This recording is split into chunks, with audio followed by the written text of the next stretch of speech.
Well, greetings, everyone. Welcome to Heartline Ministry. Did you know that God's delay does not necessarily mean a permanent no? We're going to talk about that in a few moments.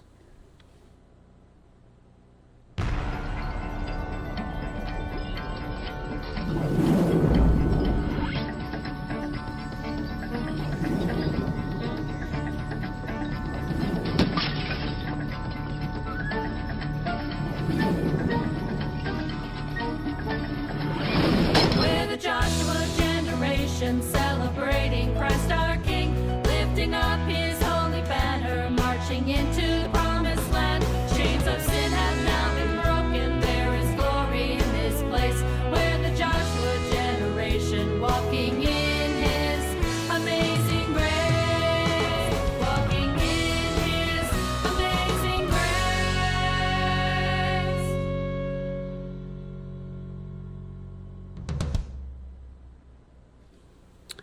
Well, once again, greetings, everyone. You are tuning in to Heartline Ministry. I'm Pastor Harold Noyes, pastor of the Community Christian Church located in Athens, Vermont. Next to me is my co-host, Pastor Timothy Golden. He's pastor of Life on Main in Charlestown, New Hampshire. And we have started a study, Tim, on the book of Esther. And last week we discovered that the king now had a year-long feast, partying time. They really knew how to party back then, I guess. And he brought in a lot of kings, a lot of princes, a lot of royalty, both men and women. And he was trying to establish with them support for him to go and to invade, Rome, right? Mm-hmm. So he wanted to get their support, wanted to get their okay for doing that, and the best way to do that is show them how much money he had, how much wealth he had, how much, glitter and everything else, mm-hmm. and we do that. So in reading, I'm finding that from chapter 1 through chapter 2, at least from what I've read, is that there's about a 4-year span. Because now he's gone on his campaign, yep, and he lost badly. Mm-hmm. All right, so he was really humiliated. And that's where we now pick up the account in chapter 2. Mm-hmm. As you noted when we were talking about this, the king probably was not in a very good mood. And I think you noted that probably he had some anger issues. Yep. We know that to be true just by the way in which he treated Vashti, for example, for saying no when he wanted her to come and present herself before all royalty. Yep. And I think he acted in haste. Mm-hmm. Though some would certainly qualify him, saying, well, he had every right to. She had no right to deny him. She had no right to not to do it. But, of course, we also noted that she was caring for all the other queens and princesses and women, and she was taking care of them. So she may have been overworked and overtired besides, and we know how things go when we get that way. So yeah. I don't know. It's a question for me. It is. And then as you had mentioned, that now we've had 4 years that have pretty much come and gone, and it's only in the very beginning of this chapter that says that when the wrath of the king had subsided. Right. In regard specifically to Vashti. Yep. So it took 4 years. Talk about holding a grudge. Right. And so there's definitely some major issues there. Now, do you think that, you were talking about, especially in regards to Vashti, is it that, or is it also the fact that he got humiliated in the battle? I'm sure it's a combination of all the above. I don't think that being defeated helped matters any. Right. That's obviously going to add to the frustration. You think you're doing everything right. You think you're going to come out victorious. You think you've done everything necessary to make that happen, only to have it fall flat on its face. And now you've got to go back to your kingdom and face the music. Yeah. And, and I also wonder, and this is just me wondering out loud, I also wonder if maybe some of the wrath would also be maybe he didn't quite get the support, or at least the support was not as strong as he thought it would be, and that's why he got humiliated in this war in which he was in. Or as we've already seen with a lot of other wars, maybe started off getting the support that he needed, but when things weren't going quite as quickly as others wanted, there may have been a backing out. But whichever, it definitely didn't go according to his plan. Yeah, I guess probably the safest bet would be this. We just know that he was angry, and he was very mad, and the combination of all that has now happened over a 4-year period means that the people are now going to want to, those around him, his higher echelon, those around him are going to want to appease him. They're going to want to tread lightly, and come up with something that would make him forget it all. But yet also at the same token, they have probably also felt let down by their king. Yep. And as we're going to find out later as this book continues on, and some of the things that kind of rose up in the midst regarding conflicts against the king, you can be sure that there are probably some that were trying to tell him, look, we think we need to go this way, and maybe the king decided, no, I'm going to go this way, and that can cause some dissension in the ranks as well. And so all these things, it's a very emotional, chaotic mess is what it is. Yeah. And I've even read, I think it was Matthew Henry, for example, goes and says that some of the higher echelon were even afraid that the king was going to invite Vashti back. Because we know that he loved her. And we know that he kind of exiled her, into her own little palace and things of that nature. So he didn't kill her. He did not, eliminate her by any means. Though he would have had every right to do that. Yeah, he would have, but he didn't. So that there was a strong attachment there between the king and Vashti. And I think some of the people were afraid that he's going to invite her back to be queen, and they did not want that because they were certainly afraid if she gets back in, that's going to be my head, and my wife's going to hear about it, and she's going to rebel like Vashti did, and then we're going to be in trouble. And so this is where the plot starts to thicken, as I look at it, from the time of great partying and festivals and all this other stuff. Now you have, the loss of a battle, of a conflict. The king is now back on the throne, and what's going to happen? And to me, this is where we pick up the whole account. So why don't I open in prayer, and then we're going to go through chapter 2, and there's 23 verses to it. Some of the verses are repetitious, so we may not do 20, verse by verse, but as far as to be able to go through the account, chapter 2, and see what God has in store for us. So I'm going to open in prayer, and then I'm going to have Tim read chapter 2. Father, we thank you so very much, Lord, just for the fact that you rule and that you overrule, and that you have a plan. And sometimes your delays does not mean a permanent no. You just said, wait a while. And Father, we're going to see that in several instances in this book.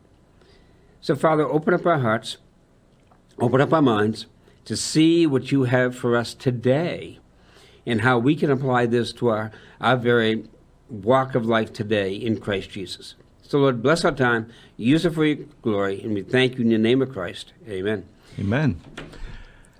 So let's read the word together. After these things, when the wrath of King Ahasuerus subsided, he remembered Vashti, what she had done and what had been decreed against her.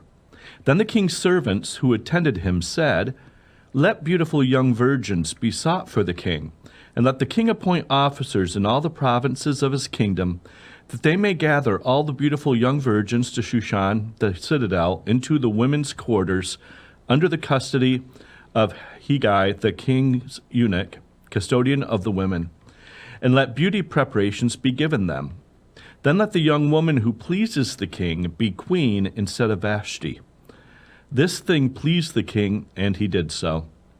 In Shushan the citadel, there was a certain Jew whose name was Mordecai, the son of Jair, the son of Shimei, the son of Kish, a Benjamite. Kish had been carried away from Jerusalem with the captives who had been captured with Jeconiah, king of Judah, whom Nebuchadnezzar, the king of Babylon, had carried away. And Mordecai had brought up Hadassah, that is, Esther, his uncle's daughter, for she had neither father nor mother. The young woman was lovely and beautiful. When her father and mother died, Mordecai took her as his own daughter. So it was, when the king's command and decree were heard, and when many young women were gathered at Shushan the citadel under the custody of Hegai, then Esther also was taken to the king's palace, into the care of Hegai, the custodian of the women. Now the young woman pleased him, and she obtained his favor, so he readily gave beauty preparations to her, besides her allowance. Then 7 choice maidservants were provided for her from the king's palace, and he moved her and her maidservants to the best place in the house of the women. Esther had not revealed her people or family, for Mordecai had charged her not to reveal it. And every day Mordecai passed in front of the court of the women's quarters to learn of Esther's welfare and what was happening to her. Each young woman's turn came to go in to King Ahasuerus after she had completed 12 months' preparation, according to the regulations for the women. For thus were the days of their preparation apportioned, 6 months with oil of myrrh, and 6 months with perfumes and preparations for beautifying women. Thus prepared, each young woman went to the king, and she was given whatever she desired to take with her from the women's quarters to the king's palace. In the evening she went, and in the morning she returned to the second house of the women, to the custody of Shashgaz, the king's eunuch who kept the concubines. She would not go in to the king again unless the king delighted in her and called for her by name. Now when the turn came for Esther, the daughter of Abihail, the uncle of Mordecai, who had taken her as his daughter, to go in to the king, she requested nothing but what Hegai, the king's eunuch, the custodian of the women, advised. And Esther obtained favor in the sight of all who saw her. So Esther was taken to King Ahasuerus into his royal palace in the 10th month, which is the month of Tebeth, in the 7th year of his reign. The king loved Esther more than all the other women, and she obtained grace and favor in his sight more than all the virgins. So he set the royal crown upon her head and made her queen instead of Vashti. Then the king made a great feast, the feast of Esther, for all his officials and servants, and he proclaimed a holiday in the provinces and gave gifts according to the generosity of a king. When virgins were gathered together a second time, Mordecai sat within the king's gate. Now Esther had not revealed her family and her people, just as Mordecai had charged her, for Esther obeyed the command of Mordecai as when she was brought up by him. In those days, while Mordecai sat within the king's gate, 2 of the king's eunuchs, Bigthan and Teresh, doorkeepers, became furious and sought to lay hands on King Ahasuerus. So the matter became known to Mordecai, who told Queen Esther, and Esther informed the king in Mordecai's name. And when an inquiry was made into the matter, it was confirmed, and both were hanged on the gallows, and it was written in the book of the Chronicles in the presence of the king. Wow. So a lot is happening now here in chapter 2. And once again, we'd said that, the king had just gotten off a bad war. Mm-hmm. He'd come back, and his people apparently had decided, okay, we got to do something to satisfy the king. So we're going to have another, I wouldn't call it a party, I guess, like the feasting in chapter 1. But it was a year-long search now for the queen. And all the governors and kings and everybody rounded up all the young virgins and brought them to the castle, or had them come to the castle or to the palace. I look at that and say, wow, that's crazy. But that was the thing in the culture of that day, I guess, and that is what happened. So, I look at this and say, wow, I can't fathom it. But Yeah, and I'm sure there's a lot more that was going on. As we know, not just from our generation, but as you look back throughout the generations, and I'm sure was the case here, politics is politics. Yep. And she's coming to represent. She doesn't carry the same level of authority as the king has, obviously, especially that day when women were not considered on equal plane. But still, she was queen. And so there were certain requirements in the way she conducted herself, much as there are with kings and queens or even presidents and first ladies in our country. There's certain ways they're expected to conduct themselves. And so you're talking about bringing somebody that is not and has not been part of the royal family, somebody that's a commoner, because it's from these people who are coming from all over the country. And they're being brought into this palace. They have no idea of how to act like royalty. And so in addition to learning to smell like royalty, you had to learn to really permeate royalty even in your persona, in the way you conducted yourself, in the customs, in mannerisms, in tone, all of that stuff, the way you conducted yourself in the presence of the king. Right. All those things had to come into play. So it was going to take quite a while to teach and train these women in these manners. And one of the things that I thought was very interesting in my studies of this is that so many of the commentators were saying this is not just a beauty contest. Right. A beauty contest would simply go like we have, the contest for Miss America and all the others, Miss USA and all, that, they go and they have maybe 4 or 5 things that they have to do, the evening gowns and the swimsuits and all this other stuff. And, they're judged on that. But as you have pointed out, this is going to be a teaching, a changing, even of her very character, as to how she responds to others in royalty, how she responds to the king and in front of the king. And I have to give the king credit, and this goes back to chapter 1, because even when he was feasting, he not only did it for royalty. It says he did it for everybody. Yeah. So he even gave gifts to his people, to his subjects. Yeah. So he was a very generous king. There's no doubt about that. And, it talks about the generosity of the king here. And, that's one thing we can say about him is that he was a very, very generous king to everybody, not just to those of royalty or those of another estate. So we go on here, and Tim, as we read these things, when the wrath of the king was appeased, he remembered Vashti and what she had done and what the decree against her. So I don't know. I have trouble with that verse because I like to think that, maybe he was reconsidering. Maybe he was saying, I don't think I treated her very well. Because he goes and he talks about, and what was decreed against her. So I'm wondering if he's having second thoughts. And once again, maybe not, maybe he is.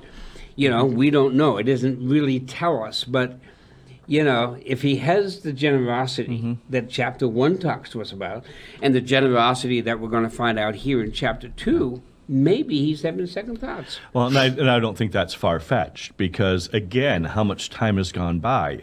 It's been 4 years. And it'd be very easy for him to look at this whole situation now and say, well, what's done is done. It's in the past.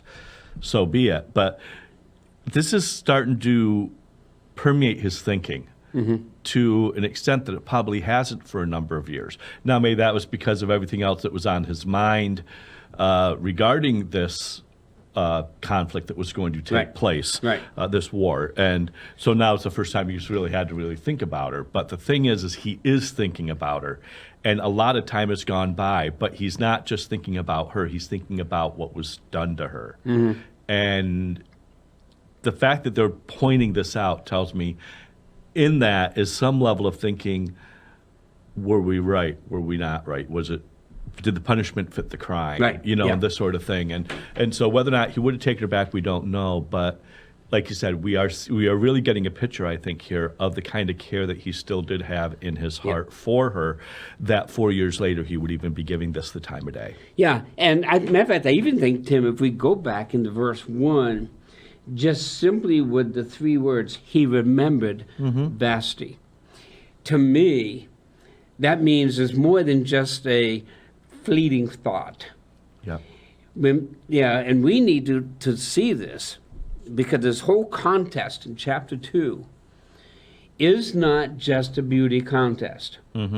This is going to be a contest of who pleases the king best. Okay, that's what it's going to be about. Yeah. Whether it be in the bedroom, or whether it be how she responds to royalty, whether it be how well she learns how to conduct herself. You know, there's many facets of this. Yeah. And he's going back to Vashti and thinking, goodness, you know, she was the perfect queen.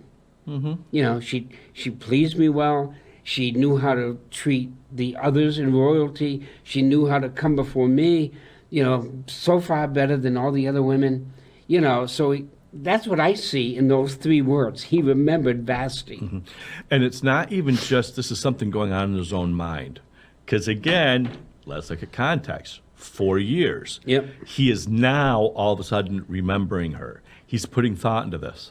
Oh, all of a sudden, also, these 4 years later, apparently hasn't been a topic of discussion for 4 years. Yep. But all of a sudden, isn't it interesting that at the time that he's remembering, his closest attendants make a recommendation, let virgins be brought. So you know this isn't just remembering here. He's verbalizing this to those that are around him, to those that were his closest attendants. He is somehow processing this to the point that they feel like they need to make some sort of a recommendation here now that they haven't had to make before. Yeah.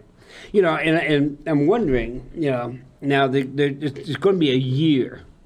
This whole chapter is talking about another year, 6 months of purification, 6 months of training and all the other stuff, 6 months of the beauty thing. So it's a whole year. And that's why we came up with the statement, you know, God delays does not mean a permanent no. At least not, you know, generally speaking, it doesn't. It means that, okay, not yet. My time is not ready yet. But there will be a time. You know, and it's just like maybe some things that some people, you know, the folks that are watching, some things they've been praying about, but God doesn't seem to have answered yet, and God doesn't seem to have really taken care of that problem or that situation. Don't take it as a permanent no. I think what we need to do is we need to sit back and say, okay, everything happens in His perfect timing. And we're going to see that in this. God's perfect timing. And to me, that is so very important for us as Christians today to remember that, you know, and not get angry with God because He didn't do it when I wanted it. You know, and so much we have that mentality. God, I want it, and I want it now. And, you know, and God's going to stand back and say, no, I'll do it. You know, I can take care of this when I want to take care of this. And it's not, and I think that, and this is a picture we see here, is it's not like, okay, bring all these women in, and now we're just going to have them sit back, and a year from now, I'll make a decision. This year that they are not in that calling, right? Or that things have not seemed to really progress to any definitive decision. It was still a time of a lot of activity. It was a lot of time of preparation. It was still the things that this eunuch was having them do were things the king was checking in with this eunuch. Periodically. Where are things at? How are things going? And so it's a very active time. The culmination may not have happened of what they were there to do and wouldn't for another year. But everything that was going to happen that year was all leading to that. And so I think sometimes we get this attitude of, I'm at point A, I want to be at point B. But we forget there's a lot of subpoints in between A and B that need to really come to fruition. Sometimes there's things outside of us that God has to orchestrate to prepare for us to be able to be in that realm. But more often than not, there are some things He needs to prep in us. You know, and I think of like even for myself, I got the call from the Lord into the ministry back in 1986 when I was a sophomore in college.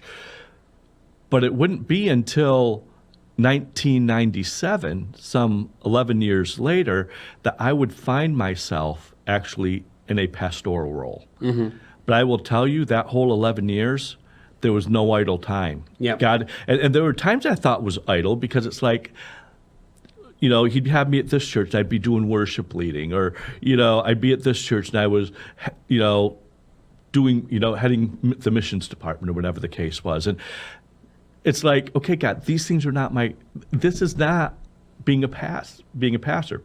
But in hindsight, it's like, oh, yes, it is. Yeah, right, because right, all right. the things he was teaching me over the course of that time were things that were necessary before he could fully place me in that role. But he wanted to take me through not just 12 months, but 11 years of preparation Yep. before he could say, okay, now you're ready. And now let's step into it. But now I look back on those 11 years, even though it seemed like an eternity back then, I look back on those and I thank God so much that he gave me those years Right. to learn outside of the actual pastoral role. It was such a mark of his grace. That's why I think that, it's so interesting for us to understand, and I think all of us need to understand this, those who are watching as well as Tim and I, that God has a process that he follows, so that he does, to prepare us into the roles in which he has called us. Patty and I saw the same thing as you did. My previous churches, both my wife and I can look back at our previous pastorates and say each one was preparing us for Athens, for what we're doing now and how God is working now. And we can see his steps, his stepping stones, if you will, in our life. And we're seeing that same process worked out here, that there was a process in which they had to go. So in verse 2, the king's servants said, okay, we're going to go find beautiful young virgins, and they're all for the king. So the king appointed officers. Now, these are going to be people who know the king very personally.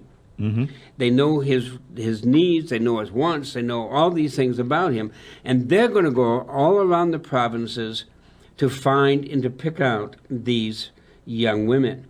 I find it interesting that, some of my commentaries, and I think it was like Matthew Henry and maybe even J. Vernon McGee, in particular, those two guys, were saying that, I can imagine for that next year that there's a lot of young women, either they went and they got married because they didn't want to go through this process, because they knew, as we're going to come out here, they knew that it was only going to be like, if they went in and they were rejected, it was a one-night stand. That's it. And they would have no more contact with the king. So they're going to go through all of this and this arduous work just for a few moments of glory. And I can imagine a lot of virgins, a lot of fathers, a lot of mothers did not want their young girls to have to go through that process. Oh, it would be nice if they were the one, but they are the one out of how many are going to be brought, Yeah. And there could have been hundreds, could have been thousands, I don't know. But would we want our daughters to go through that? Well, and as we can see from chapter 1, the provinces of his kingdom stretch a large area. And so there were not just going to be a handful of people. Your chances of being picked were very much slim to none. Right. And once again, so I think that there are certainly some that would go and, say, hey, I know Bobby down the road and he's single and he's kind of gave me the eye. Well, I'll go entice him to marry me, that kind of thing, just so that I would not be chosen, to do this. So I think that you had some of that playing a part, so that the king appoints officers in all the provinces, and like you say, it is a massive landmass that they have to go of his kingdom, that they may gather together all the fair young virgins under Shushan the palace, to the house of women under the custody of Hege and the king's chamberlain, keeper of the women, and let their things for purification be given them. So He's going to provide everything. He's going to provide the chamberlains, and he's going to provide the maidens, and he's going to provide everybody to do all this. But it's arduous work, you know. And I look at it and I say, "Wow, you know, this is crazy." But how many women still do that today? Yeah. Whether it be, well, I want to, you know, become an actress, so I'm going to do these things, or I'm going to be a politician, whatever the case may be. I'm willing to sacrifice for that one moment of fame.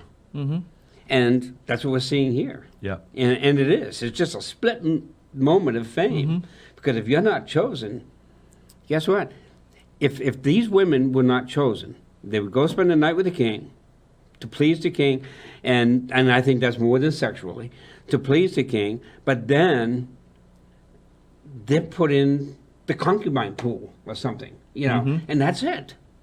Yeah. So, wow, I mean, this would take a lot, in my view, as a parent, to allow my daughter to do that, you know. So, and then we got in verse 4, let the maiden which pleaseth the king be queen instead of Vashti. And the thing pleased the king, and he did so. So, once again, you know, he said, yeah, you know, that's reasonable. I think that'd be fun. So let's do that, right? So that would take his mind off Vashti. Because we know that he was thinking of Vashti in verse 1. Yep. And now in verse 4, we're finding, okay, I'm looking for a replacement of Vashti, and so now she's going to be out of the picture. All right? So what's going to happen? In Shushan the palace, there were a certain Jew whose name was Mordecai, the son of Jair, and so forth. And you go down through, and I think it's really, really interesting that they really pointed out, here's a Jew. Now, what's he going to tell Esther? Do not tell them. reveal who you are. Okay? Why? Why would that be? Well, number one, she was just a Jew. You know, they were less than. Yep. Yeah, and that's the thing is, wait a minute, you wouldn't be considered if he knew the culture you're coming out of. That's right. Even with your beauty and even with your flair and everything else, you would not be considered. So don't say a word because we are not a respected people. Right. All right? So, but it's interesting that now you have the uncle who's coming, and apparently he found favor with the king because we're going to see through this whole chapter that he moves up very quickly in the ranks. You know, and he's very well thought of by seemingly everybody. So he's moving up in the ranks. So he goes and says, okay, who had been carried away, verse 6, from Jerusalem, and that to me I find it very interesting. So if he's carried away from Jerusalem, what do you think he's going to be? Yep. But they didn't give that any thought, I guess.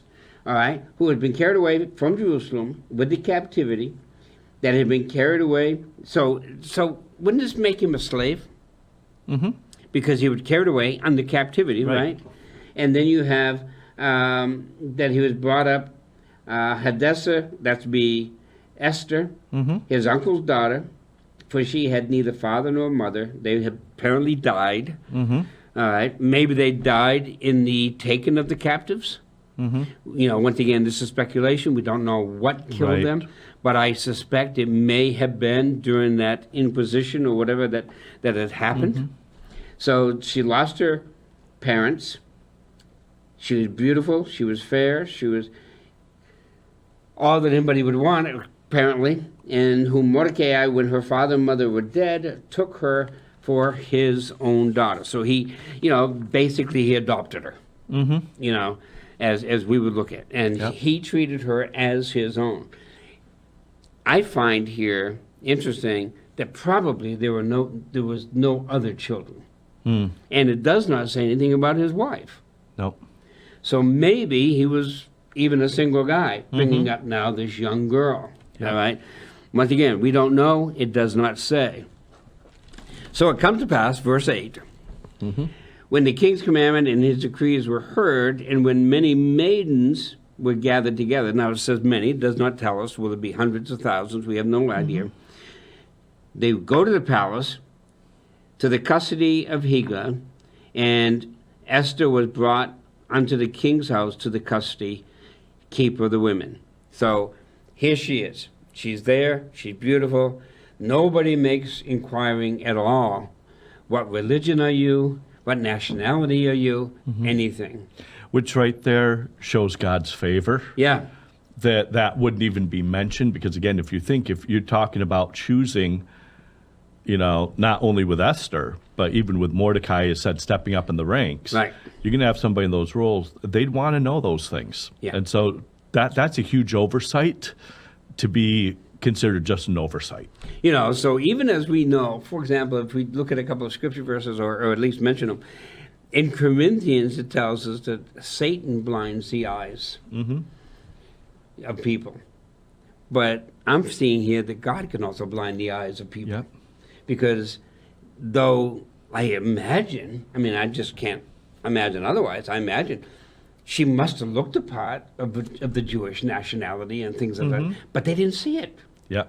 Either they didn't want to see it or God, once again, just kind of put a gloss over their eyes so they were not able to see it. Whatever the case, God rules and he overrules. That's right. And we're seeing that in this because they don't seem to be cognizant of the fact that she's Jewish or that Mordecai is Jewish. Which just to show you the level of God's involvement in the whole process. Yeah. How tuned in he is to everything that's going on, not just the final moment of her becoming queen, but setting the stage for that to happen. So now what happens is she goes amongst all these women, right? And the keeper of the women finds favor in Esther.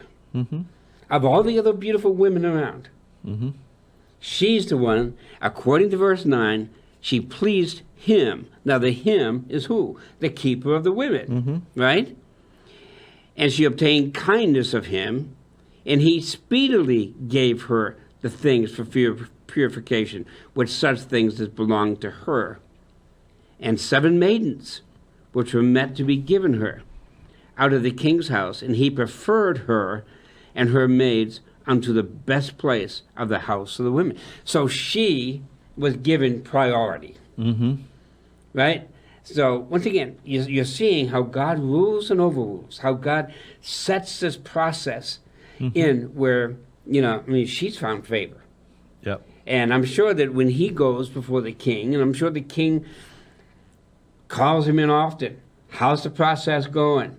Do you have anybody? And all of this, I'm sure that he's saying to the king, well, I got one that I'm bringing up that I really believe you're going to find favor in, over above all the others. So he's prepping the king, I see, in all of this. So once again, verse 10, we're told she had not showed her people, meaning her nationality, where she came out of. She had not showed her people, nor her kindred, for Mordecai had charged her that she should not show it. Once again, we are going to find out towards the end of this book why this is so important. Right. Because if he'd done it now, she probably would be taken out of the process. But God sees favor in her, and God has a process and says, no, don't show it now, because things are going to culminate where you're going to have to show it. But that's going to come later on in this account, in this wonderful story. Now, I find it interesting, starting with verse 11. To me, this is a whole new thing.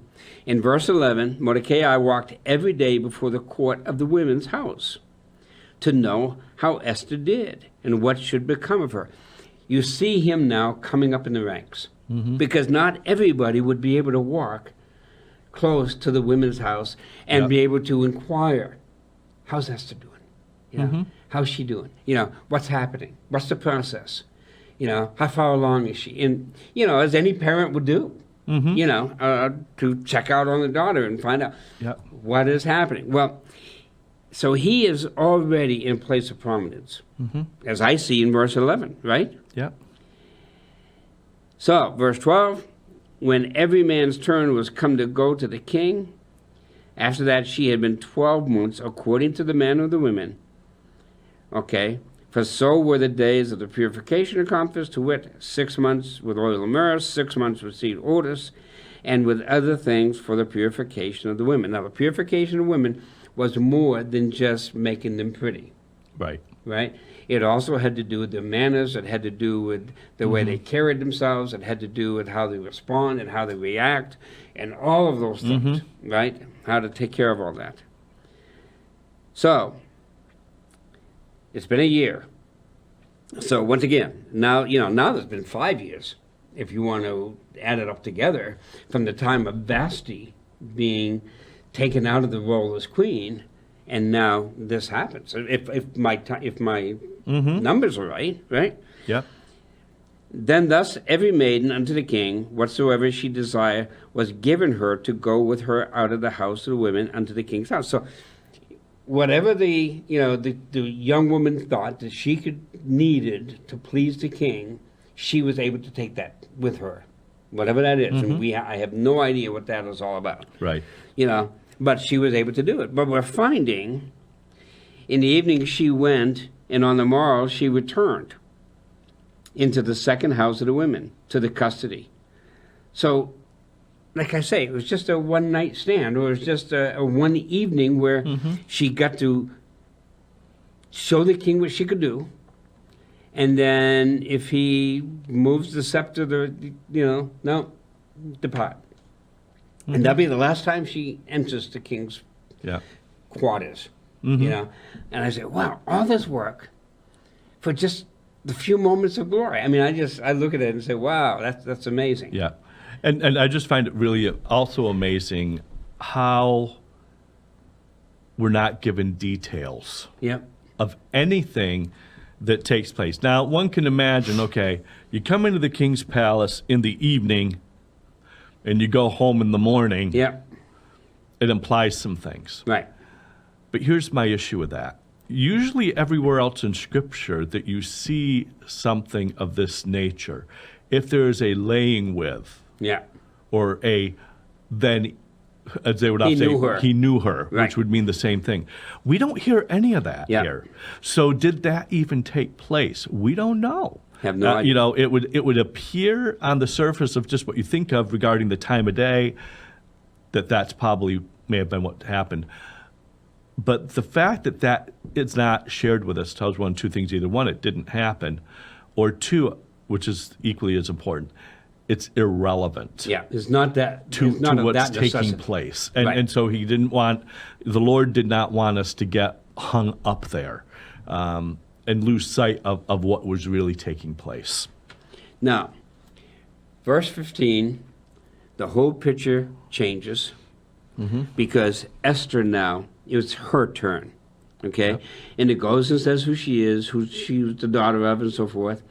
And then Mordecai, who'd taken her for his daughter, was come to go into the king. She required nothing. I find that interesting. Yep. She didn't take in anything that would help her. Why? She didn't need any help. And I find it interesting. Even though God is not mentioned in this book per se, is it implied? Is he implied? I think so. And I have to, this is just me, but I have to think that she was going to rely upon him. Being a Jewess and so forth.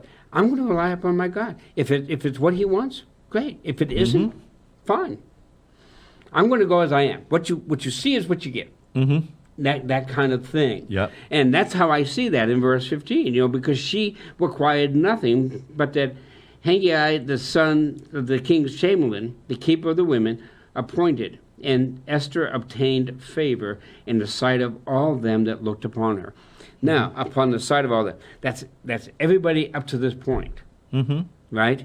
However, if they all found favor in her, it's probably more likely that the king will too, because he depended upon their opinions. Yep. I would think.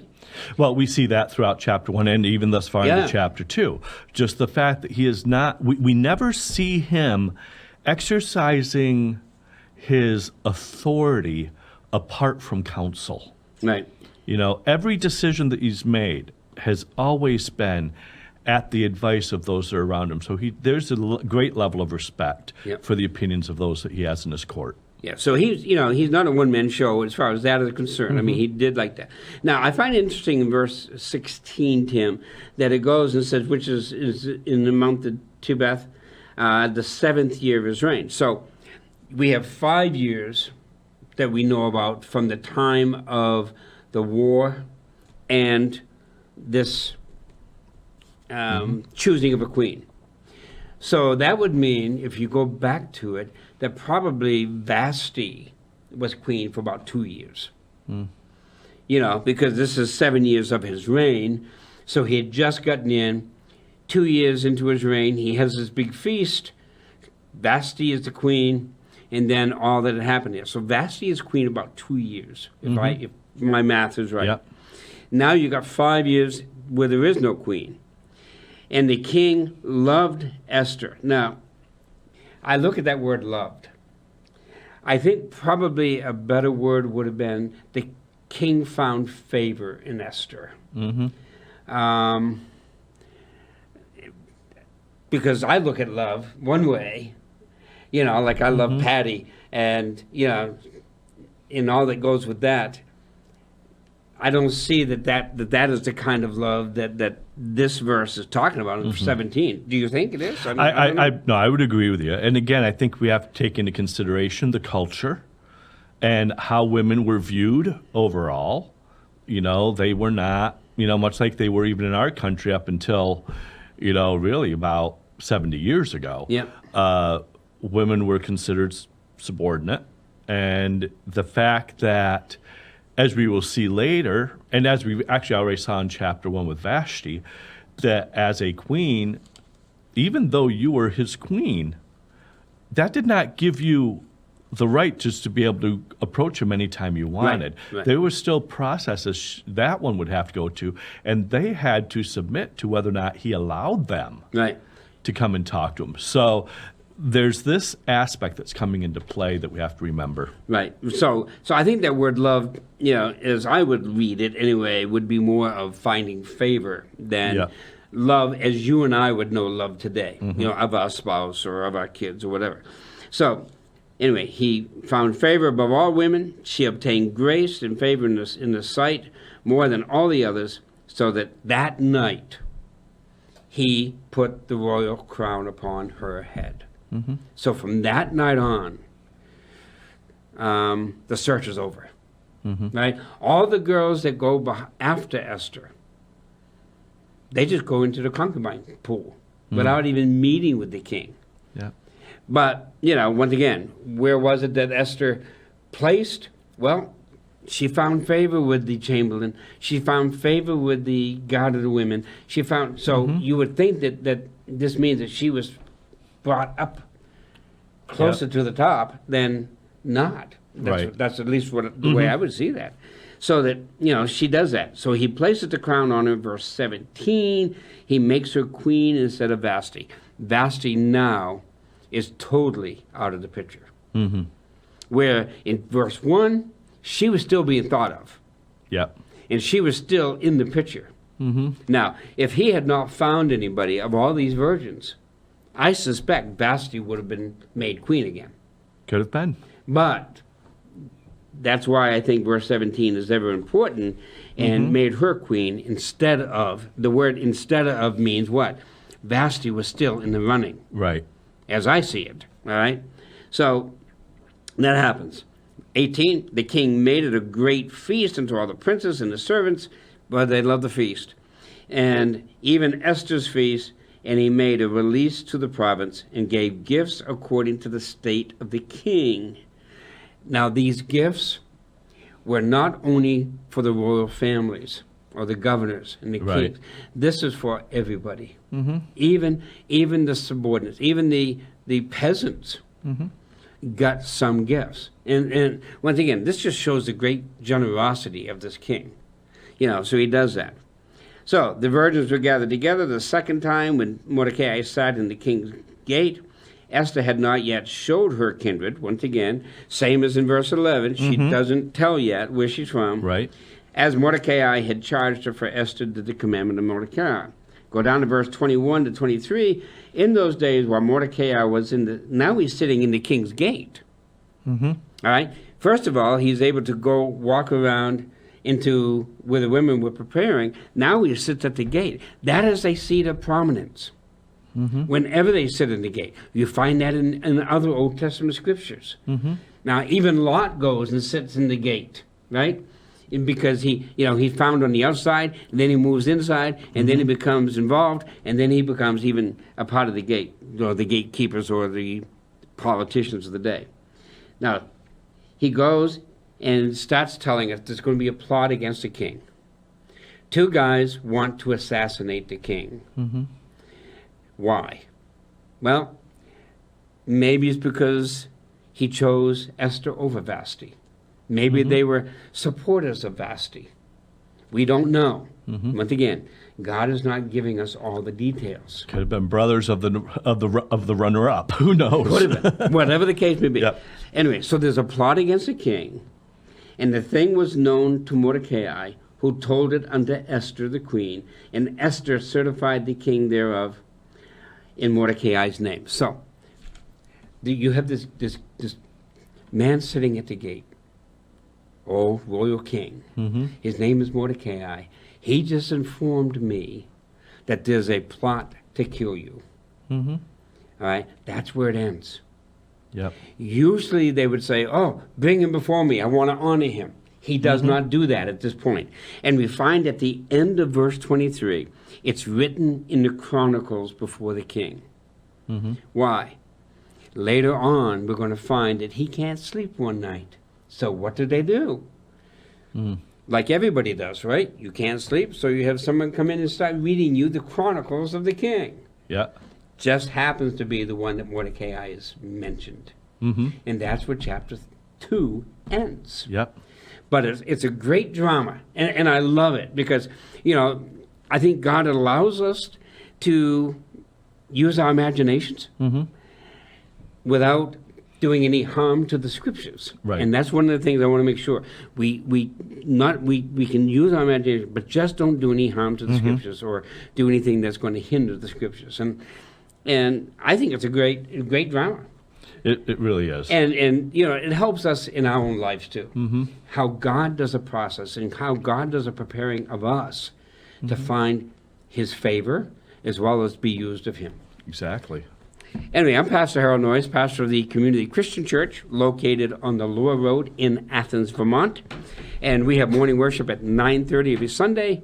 And then we have evening worship 6 p.m. every Sunday night. We have a Tuesday night Bible study, Wednesday night prayer meeting, other things going on. And we'd love to see you if you're in our area. We'd love to have you just say, hey, I'm so-and-so from here, and I heard you on Heartline, and it'd be nice to talk to you. And if you're in the Charlestown, New Hampshire area, Life on Main meets at the Charlestown Senior Center at 223 Old Springfield Road, right there in Charlestown. We meet at 10 a.m. for coffee and fellowship on Sunday mornings, and then our services at 11 o'clock. And we would love to have you come join us as well and be a part of that, and just give us a chance to get to know you and a chance for you to get to know us as well. And we want to thank everyone for tuning into the broadcast. We especially want to thank all the staff here at Fact TV for making this program possible. And get the word out there. Let your friends and family know about this program. We're on a lot of the community TV stations along the Connecticut River of southeastern Vermont and southwestern New Hampshire. If you know people that are outside that viewing area, they can also find us on Fact TV's website at fact8.com or on our social media channels, whether that be on Facebook, whether that be through YouTube, on Rumble, or on Truth Social. And if you are more the person that likes to listen to audio podcasts, you can also find us on most popular podcast providers as well. Good. And we look forward to seeing you next week.